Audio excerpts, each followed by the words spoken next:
안녕하세요. 세상에서 아빠를 제일 사랑하는 30대 후반 여자입니다. 요즘 이런 유튜브 사연이나 뉴스를 보면 세상엔 참 기가 막힌 일들이 많이 일어나는 것 같습니다. 제일 한탄스러운 것 중 하나는 돈 문제로 인한 가족 간의 불화겠죠.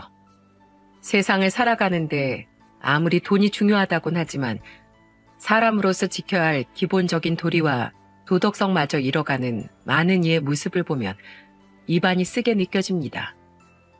그리고 안타깝게도 저 또한 위와 같은 일을 겪어본 적이 있어요. 그것도 불과 1년 전의 말이죠. 결과적으로 상종 못할 인간을 잘 떨궈내 버렸다고 생각하지만 어찌됐든 가족이란 이름으로 묶인 사이였던지라 아직도 가끔씩 씁쓸함이 올라오는 건 어쩔 수가 없더라고요. 그래서 제 안에 꾹 담아두었던 그때 이야기를 많은 분들에게 들려드리고 이젠 그 일에서 해방이 되고 싶은 마음에 이렇게 사연을 보내봅니다. 저희 아빠는 태어난 지방에서 평생을 사셨어요. 동생 둘도 어릴 적 병으로 일찍 숨지고 부모님도 20살이 되자마자 사고로 여의게 된 아빠는 너무 일찍 세상에 혼자 남으셨다고 해요. 그것도 부모님과 함께 살던 낡은 집 한 채를 제외하면 거의 무일푼인 몸으로 말이죠. 그래서 아빠는 화목한 가족에 대한 꿈이 남달랐다고 합니다. 밝고 따뜻한 집에서 일이 끝나고 돌아올 자신을 기다리는 다정한 아내와 자식들의 모습을 항상 꿈꿔오셨다고요. 그렇게 결혼을 하고 결혼 1년 만에 드디어 품에 안아볼 수 있었던 첫아이가 바로 저였답니다. 그리고 2년 뒤엔 제 남동생도 태어나 아빠는 드디어 꿈꾸던 행복한 가정을 완성시켰죠. 하지만 모진 세상은 아빠에게 끊임없는 시련을 주었습니다. 겨우 돈을 모아 드디어 전셋집이 아닌 방 3개짜리 아파트에 들어가게 되었던 제 나이 고작 7살이던 해에 저희 엄마가 돌아가셨거든요. 선천적으로 몸이 약했던 엄마는 제가 6살이 됐을 때부터 시름시름 앓더니 그만 1년 만에 운명을 달리하셨다고 합니다. 그리고 아빠는 제가 11살이 되던 해 다니던 공장 동료의 소개로 재혼을 하셨어요. 아직 어린 저희에게 엄마가 필요하다는 주위 어르신들의 수많은 조언을 듣고 말입니다.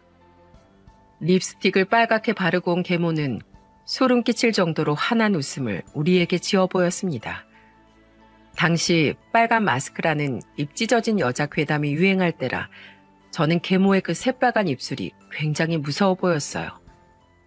그래도 엄마가 돌아가신 후 처음 엄마라는 존재가 생긴 터라 저는 두려움 반 기대 반인 마음으로 계모에게 다가가려고 노력했습니다. 계모는 이중적이고 게으른 사람이었어요.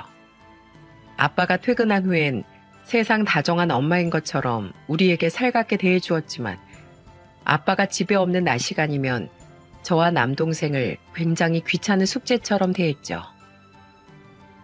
엄마, 유남이랑 저 배고픈데 식탁 위에 식은 밥 있잖아.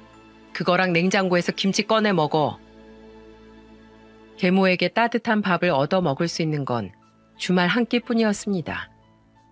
왜냐하면 평일 저녁에 아빠가 퇴근해서 들어왔을 때도 계모는 우리 핑계를 대며 힘들다고 소파에 누워 있었거든요. 여보, 당신이 라면 끓여서 애들이랑 차려 먹어요. 난 낮에 집안일 하랴, 애들 공부 봐주고 밥 차려주랴. 너무 힘들어. 애들 키우는 게 보통 일이 아니네요. 저는 그런 계모가 너무 싫었지만 계모는 제가 아빠와 단 둘이 붙어있기라도 하면 잽싸게 달려와 제게 눈치를 줬습니다. 아마 제가 아빠에게 고자질하는 걸 방지하려던 것 같아요. 아빠 또한 그런 계모의 행동이 영 석연치 않은 눈치였지만 그래도 친자식이 아닌 우리를 돌봐주는 계모에게 고맙고 미안한 마음에 애써 참는 것 같더군요. 하지만 계모의 행동은 날이 갈수록 심해졌습니다. 밥을 먹고 있는 우리 앞에 앉아 계모는 우리 들으라는 듯 대놓고 이죽거렸어요. 더럽게 많이도 처먹네. 너희는 팔자도 좋다. 아빠 잘 만나서 이렇게 좋은 집 살고 먹는 것도 공짜로 처먹고. 난 가난한 부모 밑에서 생고생하면서 살았는데 가만 보면 사람 팔자 참 불공평해. 그치? 아, 진짜 더럽게. 밥풀 다 튀었잖아. 야, 이거 네가 직접 다 손빨래해. 알았어? 네가 잘못한 일은 네가 해결해야지. 벌 받는 거니까 뜨거운 물은 쓸 생각도 하지 마. 찬물로 해. 내가 검사할 거야. 저는 그날 계모의 말에 결국 사례가 들려 기침을 했고, 계모의 옷에 밥풀이 튀었다는 이유로 계모가 입고 있던 옷과 속옷까지 전부 손빨래를 해야만 했습니다. 그것도 한겨울에 찬물로 말이죠. 그리고서 빨갛게 부은 제 손등을 본 아빠에게 가증스럽게 웃으며 이렇게 말하더라고요. 요즘 학교에선 엄마 손빨래하는 숙제도 내주더라고요. 아휴, 우리 서주 손등 좀 봐. 어찌나 열심히 하던지 대충 하래도 애가 말을 안 들어서 혼났네요. 지금 생각하면 당장 아빠에게 일렀으면 될 일이었는데 어렸을 땐 차마 그러지 못했어요. 아이에게 어른은 자신이 절대 이길 수 없는 두려운 존재처럼 느껴졌으니까요. 하지만 그런 계모 행동도 오래가지 못했습니다. 재혼한 지 1년 정도 됐을 때 몸이 좋지 않아 공장에서 조퇴를 한 아빠에게 계모는 덜미를 잡히고 말았거든요.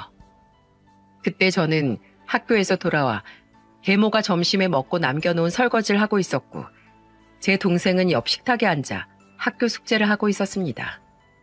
그리고 계모는 쩌렁쩌렁한 목소리로 소파에 드러누워 친구와 통화 중이었죠. 아, 진짜 넌 좋겠다. 네 남편 죽어서 유산 좀 두둑이 받았다며? 이 집 화상은 안 되지나.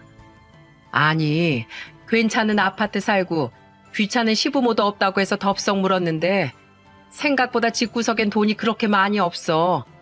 쇼핑 가본 지가 대체 언젠지 모르겠다. 돈 좀 마음대로 쓸래도 남편이란 놈이 경제권을 꽉 쥐고 있어서 쓰지도 못하고. 그래서 짜증나서 나도 그놈 애새끼들한테 집안일 죄다 떠넘겨버렸어. 나 이 집에서 거의 손가락 깠다가 안 해. 청소며 설거지며 다 저 식충이들 시켜. 애들 옆에 없냐고? 있지 왜 없어. 야, 들으면 좀 어때? 어차피 쟤들 내가 으름장 몇 번 났더니 나한테 찍소리도 못해. 제 아빠한테 이를 거면 진지게 일렀겠지. 야, 이번 주말에 나 핑계대고 나갈 테니까 남자들이랑 술 먹을래? 이게 다 무슨 소리야? 그때였습니다. 큰 소리가 나기에 동생과 거실로 나가보니 잔뜩 화가 난 표정의 아빠가 계모를 노려보고 있더군요. 계모는 굉장히 당황했는지 전화를 끊고 소파에서 벌떡 일어났어요. 당신 여태 저 어린애들한테 집안일을 죄다 시키고 있었어? 여보, 그게 아니고 오해야 오해. 얘 서주야, 네가 좀 말해봐. 어머, 얜 또 왜 고무장갑을 끼고 있어? 얼른 벗어, 얼른. 서주야, 이리 와. 너 왜 설거지를 하고 있어? 어? 엄마가 시켰어? 아빠. 순간 그간의 서름이 뻥하고 터져버렸어요. 저는 아빠 앞에서 참았던 눈물을 뚝뚝 흘렸고, 그런 저를 본 동생 또한 왕 하고 울음을 터뜨렸습니다. 그러자 아빠는 우리를 꼭 안아주더니 그대로 계모에게 달려가 뺨을 날려버렸죠. 여보, 이 주제도 모르는 년이 감히 내 자식들한테 이따위 짓을 해? 뭐? 식충이? 너 세상이 아주 만만하지? 저는 그렇게 무서운 아빠의 모습을 처음 봤습니다. 아빠는 계모의 뺨을 몇 번 더 내려치더니 그대로 계모의 뒷덜미를 잡고 끌고 나가 집 밖으로 던져버렸어요. 신발을 신을 틈도 주지 않고 말이죠. 여보 잘못했어. 여보. 썩 꺼져. 2번 다시 내 앞에 나타나지 마. 계모는 문 앞에서 한참을 흐느끼다 이내 어디론가 사라져버렸습니다. 씩씩거리던 아빠는 그제야 우릴 끌어안고는 돌연 울음을 터뜨렸어요. 미안하다 내 새끼들. 그동안 많이 힘들었지? 이 아빠가 너희에게 씻을 수 없는 죄를 지었다. 정말 미안해. 어떻게 저 시커먼 속을 내가 못 알아봤을까? 아빠, 이제 엄마 다시 안 와? 오지 말라고 해. 엄마 너무 싫어. 걱정하지 마. 절대로 그럴 일 없게 할게. 그리고 저런 여자한테 엄마라고 부르지도 마. 저와 동생은 아빠의 품에 안겨 펑펑 울었습니다. 아빠가 원망스럽기도 했고 드디어 계모에게서 벗어난다는 사실이 기쁘기도 했죠. 그날 저녁 아빠는 쓰레기 봉투를 사서 계모의 옷이며 물건을 갈기갈기 찢어 전부 버려버렸습니다. 그리고 또 무슨 수를 썼는지 모르겠지만 그날 이후 계모는 2번 다시 우리 앞에 나타나지 않았어요. 말 그대로 맨몸으로 쫓겨났던 거죠. 나중에 동네 아줌마들이 모여서 하는 얘기를 들으니 아빠 공장에 찾아가 몇 번 난동을 부린 그 여자는 경찰에게 끌려간 후론 모습을 볼 수 없었다네요. 이후 아빠는 2번 다시 우리에게 재혼 이야기를 꺼내지 않았습니다. 아빠는 그때만 생각하면 아직도 아찔하다고 해요. 자신의 어리석음으로 자식인 우리 가슴에 대못을 박았다면서 말입니다. 우리 세 식구는 아픔을 딛고 셋이 똘똘 뭉쳐 살아갔어요. 시간이 흘러 아빠는 대기업 생산직으로 이직을 하게 되었고 우리 가족의 살림은 점점 더 나아져 갔습니다. 고등학교를 졸업한 저는 제가 살던 지방의 4년제 대학에 진학했고 공부를 잘했던 동생은 서울 4년제 대학에 들어가게 되면서 서울살이를 시작했어요. 동생은 저와 아빠만 남겨놓고 가는 걸 내심 마음 쓰여 했지만 아빠는 그런 동생에게 호통을 치며 말씀하셨죠. 누가 누굴 걱정해? 품 안의 자식 혼자 타지살이 시키게 된 이 아빠 마음이 더 무겁다. 가서 무슨 일 있으면 꼭 전화하고 자주 내려와. 알았지? 동생은 서울에서 대학을 졸업한 후 서울에 있는 회사에 취직해 쭉 서울에서 살게 되었어요. 그리고 저는 이 지역의 회사에 취업을 했는데 그 회사 직장 동료의 소개로 시청 공무원이었던 남편을 만나게 되었죠. 남편은 참 솔직한 사람이었습니다. 항상 활기가 넘쳤고 매사에 자신감이 많았죠. 듬직했던 아빠를 보고 자랐던 저는 남편이 아빠처럼 든든한 남편이 될 거라고 생각했어요. 게다가 어린 저와 동생을 괴롭혔던 계모처럼 겉과 속이 다른 음흉한 사람은 더더욱 아닌 것 같아 저는 남편과의 결혼을 결심하게 되었죠. 아빠는 결혼을 앞둔 저와 남편을 불러 이렇게 말씀하셨어요. 장식군, 자네 집 사정이 썩 좋지는 않다지? 내가 자네 일하는 시청 근처에 신축 아파트 한 채 마련해 주겠네. 들어갈 혼수품도 걱정하지 말어. 부담스러워할 것도 없고 내 자식 위해서 해주는 일이니까. 그리고 자네 집엔 동생이 2이나 더 있다며? 자네 결혼에 들어가는 돈은 잘 아껴두셨다가 자네 동생들 결혼시킬 때 요긴하게 쓰라고 말씀드리게. 감사합니다. 제가 꼭 서주 행복하게 만들어드리겠습니다. 남편의 얼굴엔 신나는 표정이 곧이곧대로 다 드러나더군요. 본인이 숨길 생각도 없었겠지만은요. 저는 남편이 돌아간 후 아빠에게 걱정스럽게 말했어요. 하지만 아빠는 제 말에 괜찮다며 너털 웃음을 지으셨죠.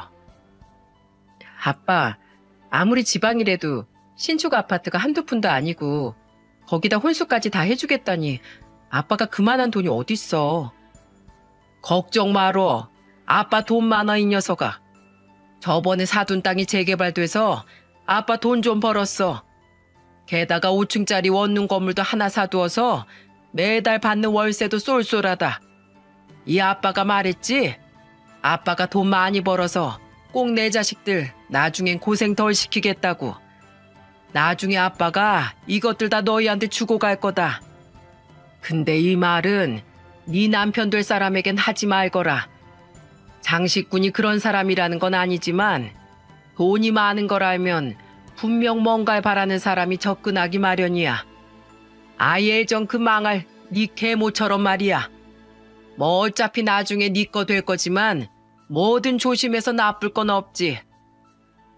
그렇게 저는 32살의 나이에 남편과 결혼을 하게 되었습니다. 시댁은 제가 살던 지역에서 1시간 반 정도 떨어진 시골에 있었어요. 시댁엔 시부모님 2분이 함께 살고 계셨고 손아래 시누이와 시동생은 각각 다른 지역의 도시에 나가 직장 생활을 하며 살고 있었죠. 시부모님 두 분은 제게 무척 잘해주었지만 조금 겪어보니 시댁이 왜 가난할 수밖에 없었는지 알겠더군요. 집안의 문제는 다름 아닌 시부였어요. 남자라면 응당 남의 아래에선 일을 못하는 법이지. 시부는 사업을 2번이나 말아먹고 그땐 일을 하지 않고 계셨습니다. 아직 60밖에 안 된 젊은 나이였는데요. 지금은 정년 퇴직을 하셨어도 평생 성실하게 일을 하던 아빠 밑에서 자란 제겐 조금 낯선 환경이었죠. 시댁 식구를 먹여 살리던 건 다름 아닌 시어머니였습니다. 시어머니는 시내 식당에서 설거지 일을 하셨는데 너무 일찍부터 고생을 하며 사신 탓인지 허리가 많이 좋지 않으셨어요.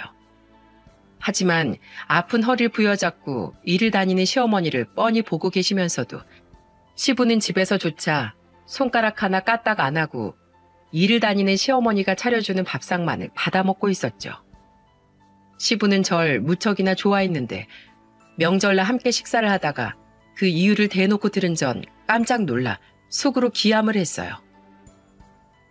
우리 며느리가 아주 복덩이야. 네 아버지 덕에 우리가 장식이 결혼시킬 돈이 굳었잖니. 역시 돈은 공짜로 떨어지는 꽁돈이 최고지. 그래서 말인데 내 그 돈으로 카센터를 하나 열어볼까 한다. 대출 좀 받아서 말이야. 여보, 그 돈 아껴뒀다가 둘째랑 셋째 결혼시킬 때 써야지. 아니 그걸 왜 또 홀라당 써버리려고 해요? 시어머니는 또 사업을 하겠다는 시부의 말에 기겁을 하셨어요. 하지만 저를 뺀 남편과 시누이, 시동생 3사람은 익숙한 일인 듯 아무렇지도 않은 표정이었죠. 장남만 결혼 잘 시켰으면 됐지. 뭘 둘째, 셋째 결혼시킬 때까지 돈을 대줘? 오히려 키워주셔서 감사합니다 하고 저놈들이 나한테 돈을 줘야지. 게다가 내 사업이 잘 되면 내가 어련히 자식들 결혼할 때 안 보탤까? 그렇습니다. 장손으로 평생 나고 자랐던 제 시부는 장남인 제 남편과 자신밖에 모르는 사람이었어요. 제 남편 또한 장남이라고 오냐오냐 자란 탓인지 집에서 대접받는 걸 당연하게 생각했고요. 남편의 자신감 넘치는 성격의 원천은 바로 시부였던 겁니다. 나중에 시누이는 제게 이런 말을 했어요. 새언니, 저랑 제 동생은 이미 아빠 포기했어요. 아빠는 자기랑 장남밖에 모르는 이기적인 사람이에요. 게다가 허세만 가득 차서 꼭 되지도 않는 사업만 한다고 밖으로 나돌다가 죄 없는 엄마만 평생 고생시켰고요. 어차피 집에서 뭔가 받을 거라고는 전혀 기대 안 하니까 새언니도 우리 챙겨주지 마세요.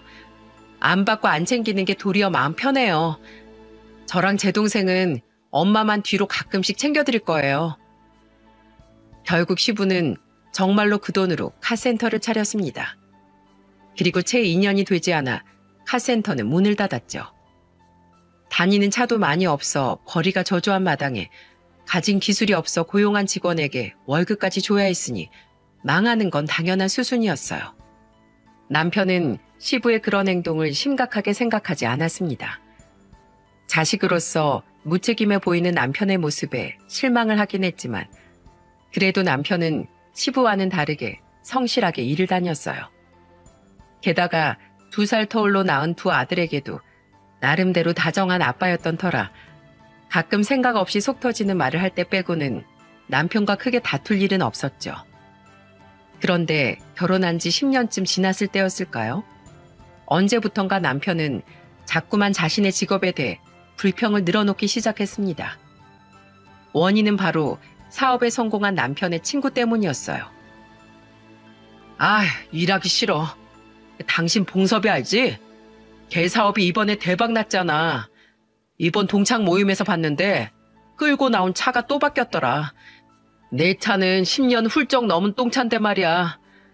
이렇게 오래도록 박봉일 줄 알았으면 나도 공무원 하지 말고 사업이나 할 걸 그랬어. 사업은 뭐 아무나 하나? 다 자기가 할 수 있는 만큼 하고 살면 되지. 적당한 벌이에 만족하며 살았던 남편은 그 뒤로 계속해서 공무원을 그만두고 사업을 하고 싶다고 노래를 부르더라고요. 한숨이 나왔죠. 시부가 그렇게 사업을 말아먹는 걸 보고 자랐으면서 저런 말이 나오나 싶어서요. 그 후로 2년이 지났을 때였습니다. 그 해는 정말 제 인생에 잊지 못할 한 해가 되었어요. 그 해엔 제 인생을 뒤흔들어 놓을 사건 사고들이 몇 개나 터졌거든요. 시작은 남편의 3개월 정직 징계였습니다. 뭐? 정직? 대체 뭘 했길래 정직 처분까지 받아? 에이, 재수가 없었어. 이유를 들어보니 정말 기가 막혔습니다. 노인복지과에서 일을 하던 남편은 노인급식 관련 사업에 줄을 대려는 업체들에게 뒷돈을 받았더군요. 남편의 구린 짓 때문에 업체 선정에서 탈락된 한 업체 사장이 남편이 한 짓을 시청에 찔러버린 거예요. 게다가 감사를 당하던 와중에 남편이 그동안 노인들에게 갈 지원금을 야금야금 횡령하고 있던 것까지 걸려버린 거죠. 게다가 더욱 저를 실망시켰던 건 전혀 반성의 기미가 없던 남편의 태도였습니다. 당신 대체 무슨 생각으로 그랬어? 당신 이게 잘못됐다는 생각이 안 들어? 아, 그럼 어떡해? 공무원은 다른 일 겸직도 못하게 하는데 이렇게 딴 주머니라도 차야 돈을 벌지. 그러게, 내가 공무원 그만두고 사업하고 싶다고 했잖아. 공섭이 이번에 서울로 이사 간대. 완전 큰 아파트 사서. 걔는 그렇게 떵떵거리고 사는데 난 쪽팔리게 월급이 이게 뭐야? 사업은 뭐 아무나 해? 봉섭 씨가 그냥 성공했겠어? 피나는 노력을 했겠지. 사업만 시작하면 돈이 막 굴러와? 당신 아무런 계획도 없잖아. 말이 되는 소리를 해 좀. 그리고 돈 좀 벌겠다고 법을 어겨? 다른 사람들한테 피해를 줘? 당신 애들 보기 부끄럽지도 않아? 아이, 잔소리 좀 그만해. 가뜩이나 짜증나 죽겠는데 뭔 세상 맨날 자기만 깨끗한 척이야? 남편은 옷을 챙기더니 밖으로 휙 나가버리더군요. 저는 이 말을 찍고 한숨을 쉬었어요. 어째 날이 갈수록 사람이 이상해지는 게 제가 결혼을 정말 잘못한 건가 싶었죠. 그때부터였어요. 제가 조금씩 마음속으로 이혼을 생각하게 된 것이. 남편이 사고를 쳐서가 아니라 남편의 인간성이 의심스러웠거든요. 그리고 얼마 지나지 않아 저는 이혼에 대한 마음을 아빠와 상담을 해보려 전화를 걸었습니다. 그런데 전화를 받는 아빠의 말투에 힘이 하나도 없는 게 아니겠어요? 저는 이혼 이야기는 우선 내려놓고 걱정스럽게 물었죠. 그런데 아빠 입에서 나온 말은 제 머릿속에 이혼이라는 단어가 싹 사라질 정도로 저를 충격에 몰아넣었습니다. 아빠, 왜 그래? 무슨 일 있어? 서주야, 놀라지 말고 들어. 아빠, 대장암 말기란다. 요새 몸이 너무 안 좋아서 큰 병원에서 검사를 받았는데 어제 의사한테 직접 통보받았어. 뭐? 아니, 갑자기 그게 무슨 소리야? 아빠, 수술하면 안 낫는데? 암덩어리가 커서 수술이 힘든 상태래. 우선 항암 치료부터 받기로 했다. 아빠는 목소리에 힘이 없었지만 한번 울먹이지도 않고 덤덤히 말씀하셨습니다. 하지만 듣는 저는 가슴이 쿵 하고 내려앉았어요. 이게 무슨 청천벽력 같은 소리란 말입니까? 아빠는 곧바로 항암 치료를 시작하셨어요. 휴가까지 내고 서울에서 내려온 동생과 올케는 항암 치료를 위해 병원에 입원한 아빠를 보자마자 눈물을 터뜨렸어요. 저와 남편은 이미 동생 부부가 오기 전에 실컷 울었던 터라 저는 퉁퉁 부은 눈을 하고 올케의 등을 두드렸죠. 하지만 정작 누구보다 두려웠을 아빠는 그런 우리에게 도리어 의연하게 말씀하셨어요. 뭘 울어 울기는. 이 아빠 아직 안 죽었다. 그리고 내가 좀 알아보니까 대장암은 말기라고 무조건 다 죽는 건 아니라더라. 말기암 치곤 그래도 생존율이 높대. 이 아빠 끝까지 포기 안 하고 치료받을 거니까 너희도 벌써부터 눈물 짜내지 마라. 하지만 어떻게 아빠를 보고 울지 않을 수 있었겠어요? 환자복을 입은 아빠의 어깨는 언제 이렇게 나이가 들었는지 한껏 앙상해져 있더군요. 게다가 머리 빠지는 게 싫다며 병원에 들어오기 전 미리 머리를 밀어버린 아빠의 얼굴은 깊게 진 주름이 더욱 도드라져 보였어요. 그리고 행여 너희가 걱정할까봐 하는 말인데 내 치료비는 일절 걱정하지 마라. 내가 다 알아서 할 테니까. 아빠, 그 정도 돈은 있어. 그 와중에도 자식들이 돈 걱정할까 염려하는 아빠의 말에 결국 저는 또 한 번 눈물을 쏟아낼 수밖에 없었습니다. 그런데 집으로 돌아온 남편이 대뜸 저에게 이렇게 묻더군요. 여보, 장인어른 말이야. 예전에 우리 집이랑 혼수 다 해주셨을 때도 그렇고 처남 서울에 집 해주셨을 때도 그렇고 돈이 엄청 많으신가 봐? 생산직 일 하셨다고 하지 않았나? 나도 잘 몰라. 아빠 재산엔 크게 관심 없어서. 그냥 예전에 사뒀던 땅 재개발된 게 도움이 좀 되셨나 봐. 어차피 이혼 생각이 있던 와중에 아빠의 재산에 대해선 왈가왈부 할 필요 없겠다 싶어 저는 남편에게 대충 둘러댔어요. 가뜩이나 요새 돈 욕심이 많아진 남편이 혹시 눈독 들이기라도 할까 싶어서 말이죠. 정직을 당한 남편은 무슨 볼 일이 그렇게 많은지 밖으로 쉴 새 없이 싸돌아다녔습니다. 도대체 무슨 일을 하고 다니는 건지 궁금하긴 했지만 이미 남편에게 마음이 떠난 저는 남편에게 신경을 끄고 일을 하며 아이들과 아빠를 챙기는 데만 집중했어요. 7살, 5살 난 애들을 어린이집에 맡기고 회사 다니랴, 퇴원 후 통원치로 다니는 아빠 챙기랴, 눈코 뜰 새 없이 바빴죠. 원래는 남편이 일이 끝나면 저와 교대로 애들을 어린이집에서 데려오곤 했는데 뭐 때문에 정신이 없는 건지 남편은 애들을 데려오는 일엔 관심도 없더라고요. 아빠는 다행히 아직 거동이 불편하진 않으셨습니다. 날이 갈수록 피로감이 더해진다고 하긴 하셨지만 제겐 의연한 모습을 보이려 노력하셨죠. 저는 차라리 남편과 이혼 후 아빠를 모시고 살아야겠다고 생각했어요. 그러던 어느 날 시어머니께서 제게 전화를 한 통 주시더군요. 어머마, 사돈 어른은 좀 괜찮으시니? 언제 돌아가실지 모르는 상황이라며? 네가 마음고생이 많겠구나. 네? 아직 그 정도는 아니세요. 열심히 치료받고 계시고요. 그런데 어머님, 제가 경황이 없어서 말씀 못 드렸는데 어떻게 아셨어요? 애들 아빠가 말했어요? 그래, 장식이가 그러더구나. 장식이 말론 오늘 내일 할 정도로 안 좋으시다던데 걔가 뭘 잘못 알았나 보다. 그건 그렇고 어머마, 네 시아버지한테서 따로 연락 없었지? 아버님이요? 네, 무슨 일 있으세요? 아니다, 없었으면 됐다. 마음 잘 추스르고 내 도움 필요하면 언제든 이야기하렴. 알았지? 저번에 네가 보내준 허리 마사지기 아주 잘 쓰고 있다. 고맙구나. 그리고 저는 시어머니의 말뜻을 며칠 지나지 않아 금세 알 수 있었습니다. 어느 날 아빠가 제게 전화를 걸어 잠시 저희 집으로 오겠다고 말씀하시더군요.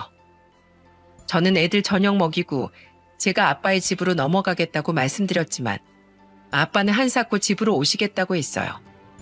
저는 혹시 아빠가 저보다 먼저 집에 도착할까봐 현관 비밀번호를 알려드렸지만 그래도 제가 아빠보다 먼저 집에 가 있자 싶어 회사를 조퇴하고 애들을 데리고 집에 와 있었죠. 그런데 아빠보다 먼저 집에 도착한 건 다름 아닌 남편과 시부였습니다. 당신 일찍 와 있었네? 그렇게 됐어. 아버님 어쩐 일이세요? 아이들은 배가 부른지 방에 들어가 잠에 들어 있더군요. 저는 애들이 깰까봐 방문을 조심히 닫고 거실로 돌아와 시부와 남편 앞에 마주 앉았어요. 두 사람은 서로 눈을 마주치며 눈짓을 주고받았죠. 그리고 드디어 입이 열린 남편의 말에 저는 기가 막혀서 기함을 하고 말았습니다. 여보, 기분 나빠하지 말고 들어. 알았지? 사실 장인어른 병원에 다녀온 후에 내가 따로 좀 알아봤어. 아무래도 장인어른이 우리한테 말씀 안 하신 재산이 좀 있는 것 같아서 말이야. 그런데 장인어른 앞으로 돈이 꽤 있더라고. 게다가 5층짜리 원룸 건물도 한 채 가지고 계시던데? 뭐? 아니, 당신이 우리 아빠 재산에 대해서 왜 알아봐? 아, 그게 있잖아. 얼마 전에 내 대학 동기가 나한테 진짜 좋은 투자 정보를 하나 줬거든? 그 사업에 투자만 하면 진짜 대박이라고. 자기도 벌써 2억이나 투자를 했대. 걔가 확실하지 않은 거면 나한테 정보를 줬겠어? 그래서 설마 우리 아빠한테 그 돈 빌려달라고 하려고? 에이, 장인어른 재산 알아보자마자 벌써 장인어른께 부탁드렸지. 일단 발은 넣고 봐야 할 거 아니야. 나 벌써 장인어른 덕분에 거기에 1억이나 투자했어. 뭐? 당신 미쳤어? 지금 암투병 중인 아빠한테 가서 돈 부탁을 했다고? 기가 찼습니다. 도대체 제가 무슨 말을 듣고 있는 건가 싶었죠. 그런데 이어진 남편의 말은 저를 더 기함하게 하기에 충분했어요.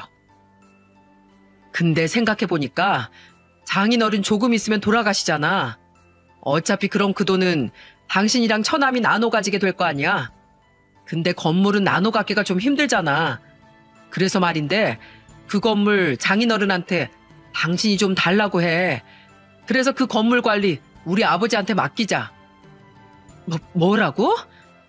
어차피 우리 아버지도 돈벌이 할 일이 있으면 좋고 건물 관리도 결국 누군가한테 맡겨야 하는데 가족만한 적임자가 없잖아. 안 그래? 저는 황당한 눈으로 남편과 시부를 번갈아 봤어요. 저와 눈이 마주친 시부는 헛기침을 흠흠 하더니 제게 웃어 보이더라고요. 그래 어머마, 네 시어머니도 이제 몸이 아파서 일하기도 힘든 판국에 어차피 너희가 이제 우리한테 용돈 주며 살게 될 거 아니냐.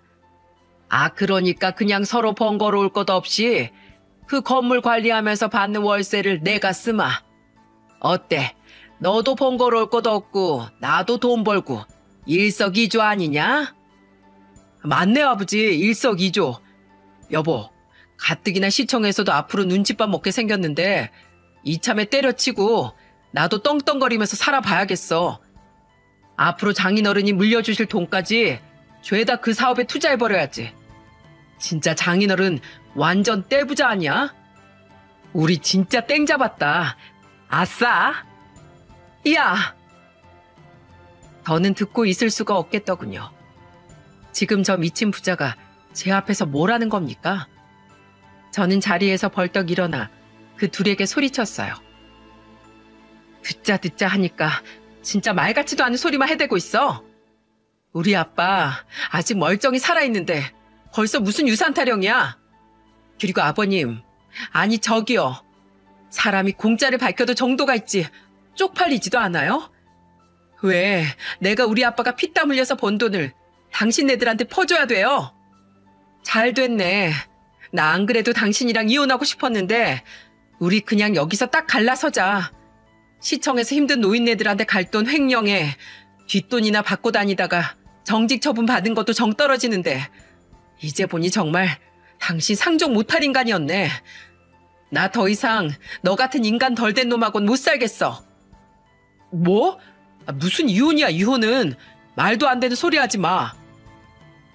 제 말에 깜짝 놀란 남편은 저를 따라 자리에서 벌떡 일어나더군요. 그때였어요. 갑자기 현관에서 굉장한 고함 소리가 들려왔습니다. 그리고 나타난 사람의 정체에 남편과 시부는 그만 자리에 얼어버리고 말았죠. 뭐가 말이 안 돼? 그 사람은 바로 저희 아빠였습니다. 집에 아무도 없는 줄 알고 제가 알려준 비밀번호를 치고 집에 들어왔던 아빠는 저와 남편 그리고 시부의 대화를 모조리 들으신 것 같더군요. 장인어른! 아빠는 잔뜩 성이 난 표정으로 성큼성큼 거실로 걸어 들어왔습니다. 아빠의 표정은 일전에 계모의 실체를 목도했던 딱 그날의 표정이었어요. 말기암 판정을 받은 사람답지 않게 정정한 아빠의 태도에 시부 또한 굉장히 당황한 얼굴이었고요. 아빠는 주춤거리는 남편과 시부 앞으로 다가가 이를 뿌듯 깔며 소리쳤습니다. 뭐 이런 못 빼어먹은 집안이 다 있어.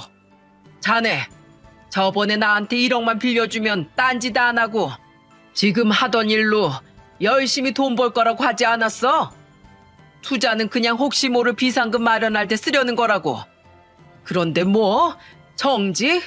횡령? 내 돈으로 투자를 해서 떵떵거리면서 살아? 장인어른, 그게 아니고요. 제 말은, 그리고 사돈, 내 하나 물읍시다.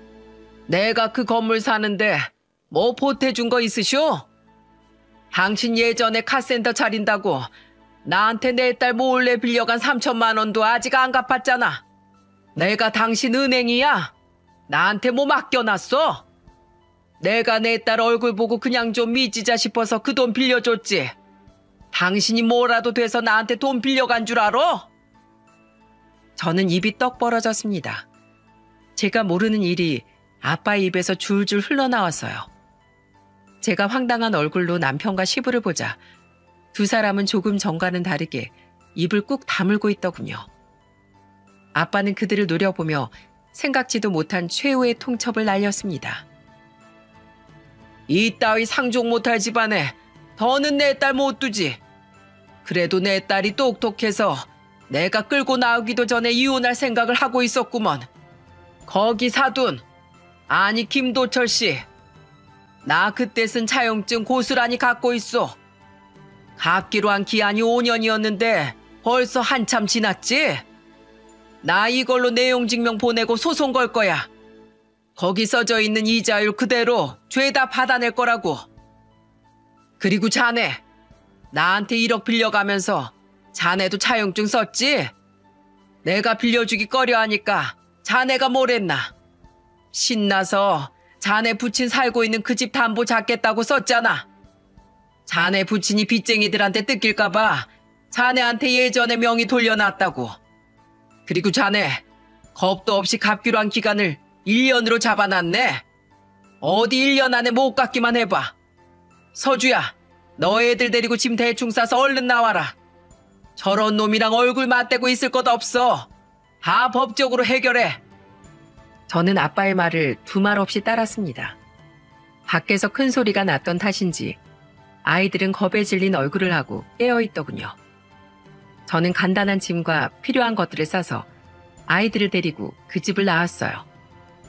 제가 방에서 짐을 싸들고 나왔을 때 그 두 사람은 저희 아빠 앞에 무릎을 꿇고 싹싹 빌고 있더군요. 사돈, 갑자기 이러시면 난 어쩝니까? 예? 우리가 경솔했어요. 오늘 일은 내다 없던 말로 하리다. 나 아무 욕심 안 내고 그냥 쥐 죽은 듯이 살게요. 네? 장인어른, 제가 돈 생각하니까 너무 신나서 말이 헛나왔어요. 1억 당연히 갚죠. 그럼요. 근데 갑자기 이혼이라뇨.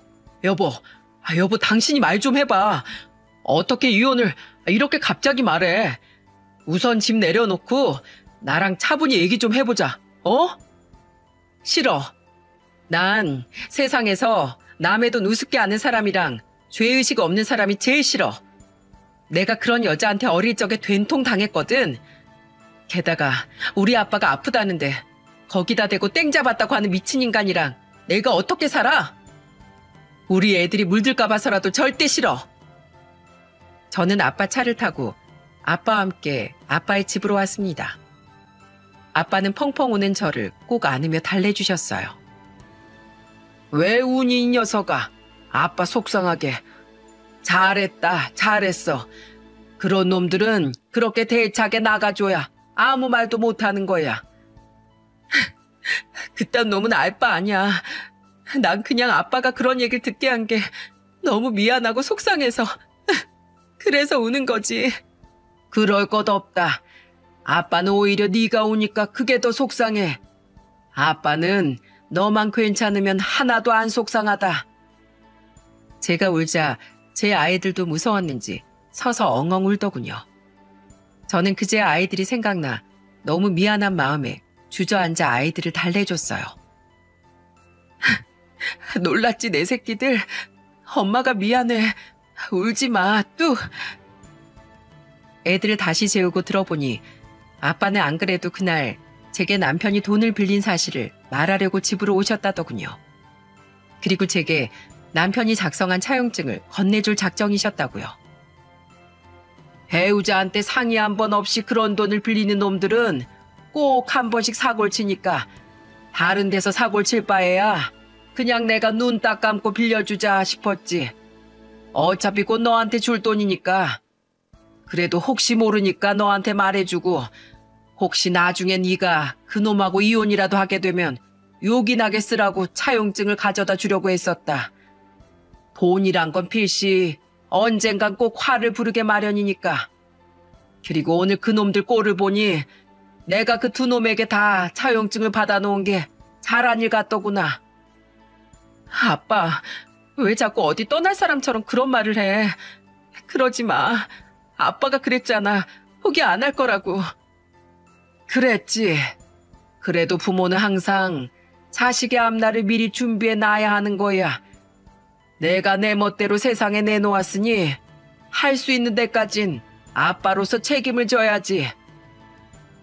저는 앙상해진 아빠의 어깨를 껴안고 어린애처럼 울었습니다. 저는 아무리 나이가 들었어도 아빠 앞에선 항상 어린애가 되는 것 같았죠. 이후 저는 그놈에게 이혼 소송을 걸었습니다.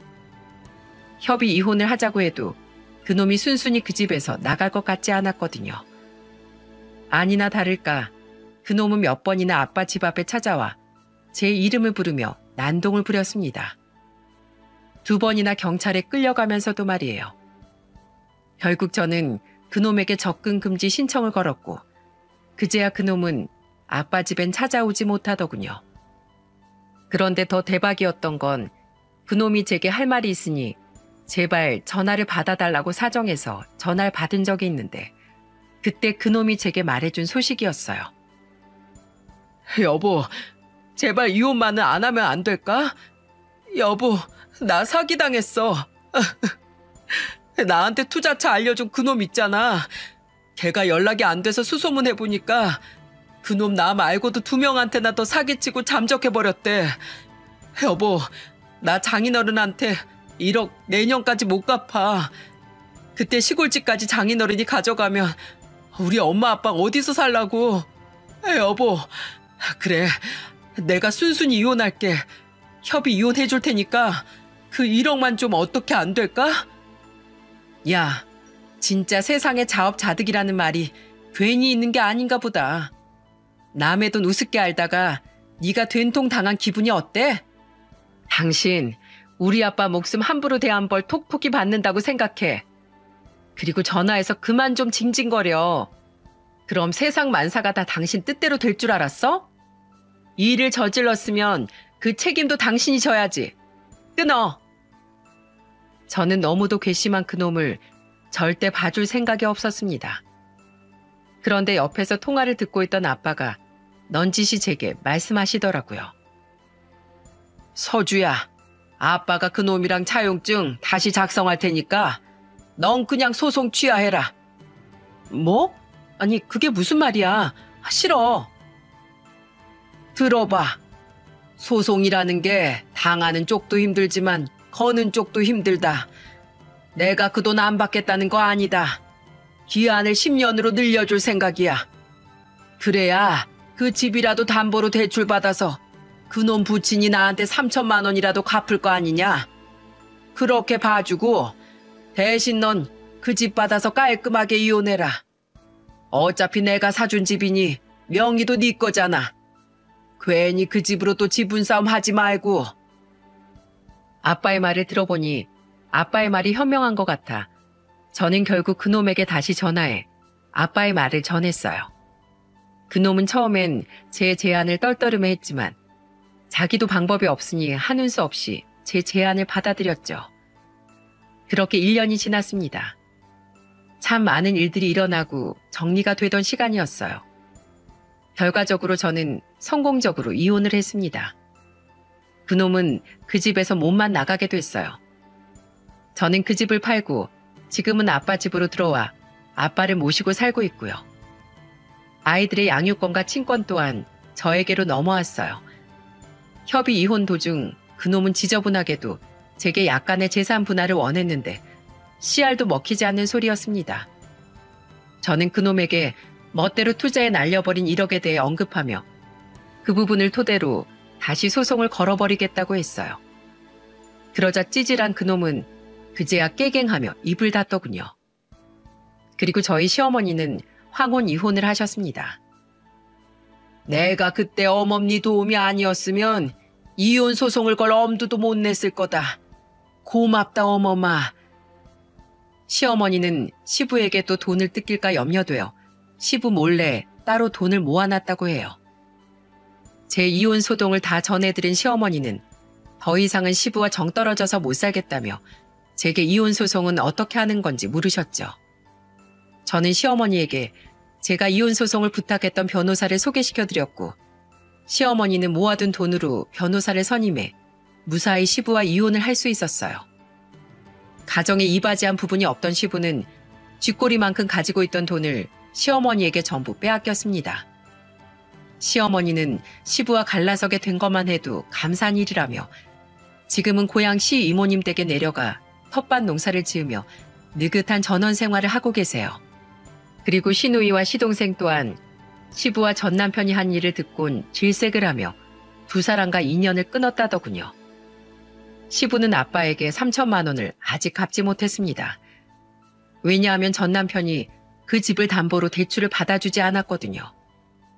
나쁜 궁리를 할 땐 자기 아버지와 쿵짝이 잘 맞던 전 남편은 지 코가 석자가 되자 언제 그랬냐는 듯 자기 아버지를 휙 버리더군요. 시부는 지금 모두가 떠난 그 시골집에서 아주 근근히 주변 농사일을 도우며 힘겹게 살고 있다고 하네요. 동네 사람들에게 건너 듣기론 전 남편은 시골집을 담보로 대출받아 낡은 원룸을 구해 들어가 살고 있다고 합니다. 담보 대출이라고 해봤자 워낙 외진 시골이라 얼마 나오지도 않아 빌라 전세를 구할 돈도 되지 않았다네요. 그리고 직장에서도 암 걸린 장인 돈을 탐내다 이혼을 했다는 사실이 퍼져 가뜩이나 좋지 않은 이미지에 큰 타격을 입어 거의 왕따 같은 직장 생활을 하고 있다고 하니 참 자업자득인 일입니다. 아마 윗선에도 제대로 밉보여 공무원으로서 그놈의 미래는 더는 발전이 없을 거예요. 마지막으로 저희 아빠는 정말 다행히도 최근에 수술을 할 수 있게 되셨어요.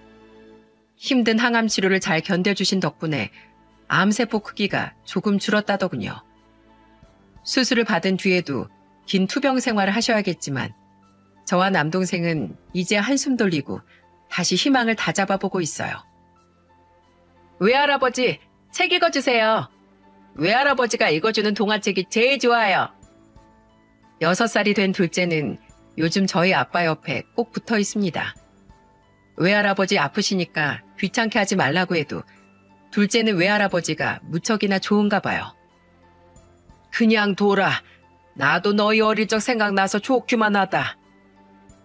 이제 초등학교에 들어간 첫째는 그런 동생 옆에서 의젓하게 앉아 숙제를 하곤 합니다. 이제 자기한텐 아빠가 없으니 자기가 공부 열심히 하고 빨리 의젓한 어른이 돼서 저를 지켜주겠다면서요. 참 기특하죠? 한 달에 한 번은 아빠를 보러 내려오던 제 남동생 내외도 그런 제 첫째를 보며 기특하다는 듯 미소를 짓곤 해요. 남동생은 그런 첫째가 꼭 어린 시절 식탁에서 공부를 하던 자기 같다며 흐뭇해하죠. 자신은 딸밖에 없어서 아들만 둘을 둔 제가 부럽기도 하다네요. 얼마 전 아빠는 제게 이렇게 말씀하셨습니다. 나는 아주 오래 살 거다 서주야. 꼭 오래 살아서 그 괘씸한 놈들이 내 돈 갚는 꼴도 보고 우리 손주들 대학에 들어가는 것도 볼 거야. 그러니까 재산은 내가 다 낳은 다음에 아주 나중에 나눠주마. 왜냐하면 난 아주 오래 살 거니까. 그래, 그 재산 나랑 유남이 안 줘도 되니까 아빠 그 재산 다 쓸 때까지 아주 오래오래 나랑 살아야 돼. 알았지? 사랑해 아빠. 저는 저희 아빠가 이 힘든 여정의 초입에 서 있는지 아니면 중간을 넘어 끝으로 다다르고 있는 건지 알 수 없습니다. 그래도 저는 이 고된 투병 생활 끝에선 분명 아빠가 승리의 깃발을 들고 웃을 수 있으리라고 믿어요. 거듭된 희망은 꼭 우리를 기적으로 안내할 테니까요. 그리고 저는 그때까지 사랑하는 아빠 아이들 곁에서 희망을 잃지 않고 살아가려고 합니다. 여러분은 힘들 때 무엇을 붙잡고 무엇을 바라보시나요? 저는 나이 40이 거의 다 된 지금까지도 세상에서 가장 든든한 저희 아빠를 바라봅니다. 아빠를 바라보고 있자면 저는 뭐든 이겨낼 수 있다는 강한 믿음이 들어요. 아마 아빠가 언제까지나 제 옆에서 저를 지탱해 주시리라는 믿음 때문이겠죠. 그리고 저 또한 이제는 많이 노쇠하신 아빠에게 그런 든든한 딸이 되고 싶습니다. 그럼 긴 사연 끝까지 들어주셔서 모든 분들에게 행운이 깃들길 빌며 이만 여기서 글을 마치겠습니다. 감사합니다.